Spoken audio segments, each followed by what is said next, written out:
Welcome to my channel. நம்ம ஒரு சமையல் தேனி அம்மன் கோயில் ஸ்பெஷல் கம்மங்கூழ் எப்படி பண்ணுறதுன்னு பார்க்கலாங்க. சூப்பராக இருக்கும். எப்படி செய்யலான்னு பார்க்கலாம். இது உடல் எடையை குறைக்கிறவங்க, உடல் குளிர்ச்சியாக இருக்கும்னு நினைக்கிறவங்க ட்ரை பண்ணுங்கள். ஒரு சின்ன டம்ளரில் கம்பு எடுத்து ஊற போட்டிருக்கீங்க. அது நல்லா ஊறட்டும். ஒரு 1 ஹவர் ஊறினா போதும். இப்போ அதை நம்ம கழுவி எடுத்து வச்சுக்கலாம். அதை மிக்ஸி சாரில் சேர்த்து அரைக்கும் போதே கல்லுப்பும் தண்ணியும் சேர்த்து அரைச்சிருங்க.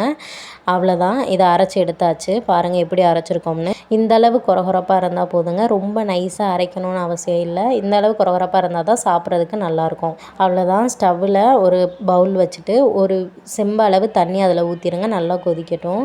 நல்லா கொதி வந்துடுச்சுங்க. ஒரு செம்பளவு தண்ணி ஊற்றிருக்கோம்ல, அது நல்லா கொதி வந்ததுக்கப்புறம் நம்ம பாதி செம்பளவு தண்ணி எடுத்து வெளியே தனியாக வச்சுக்கணுங்க.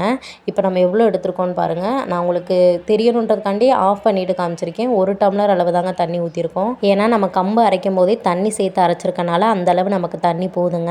இப்போ கொதிக்கிறதுல நம்ம அரைச்சி வச்சுருக்கிறத ஊற்றிடலாம்.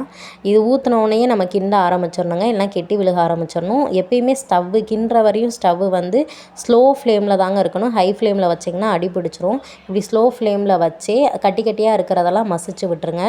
நல்லா பாருங்கள் எப்படி மசிச்சு விடுறோன்னு. நல்லா கொதி வந்துருச்சு. இப்போ நம்ம தண்ணியாக எடுத்து வச்சுருக்கோம்ல, அதை இதில் நல்லா ஆட் பண்ணிக்கோங்க. ஆட் பண்ணிவிட்டு ஒரு கொதி வந்தோடனே அதை ஆஃப் பண்ணிடலாம். இப்போ தண்ணி நம்ம ஆட் பண்ணி ஒரு கிண்டி விட்டுருங்க. பாருங்கள் எப்படி கொதிக்குதுன்னு. நம்ம ஸ்டவ்வு ஸ்லோ ஃப்ளேமில் தான் வச்சுருக்கோம். கொதிச்சிருச்சு. அவ்வளோதாங்க. ஸ்டவ்வை ஆஃப் பண்ணிடலாம். ஆஃப் பண்ணிவிட்டு நம்ம ஒரு பவுலில் மாற்றிட்டோம். இங்கே பாருங்கள் எவ்வளோ சூப்பராக கட்டியே இல்லாமல் அடியும் பிடிக்காமல் எவ்வளோ சூப்பராக செஞ்சுருக்கோன்னு பாருங்கள். அவ்வளோதாங்க. இதில் நம்ம புளிப்புக்காண்டி தயிர் சேர்த்துக்கலாம். அப்புறம் பச்சை வெங்காயத்தை கட் பண்ணி வச்சுருக்கோம். மலை சாரல் மாதிரி மேலே அப்படியே தூவி விட்டுறலாங்க. அவ்வளோதான். சூப்பராக இருக்கும். இதை அப்படியே மிக்ஸ் பண்ணி சாப்பிட்டிங்கன்னா கோயிலில் கொடுக்குற கூழ் மாதிரியே இருக்குங்க. வேறு லெவல் டேஸ்ட்டாக இருக்கும். நீங்கள் வீட்டிலேயே ட்ரை பண்ணி பாருங்கள். நம்ம சேனலை சப்ஸ்கிரைப் பண்ணிக்கோங்க. லைக் பண்ணுங்கள். தேங்க்யூ.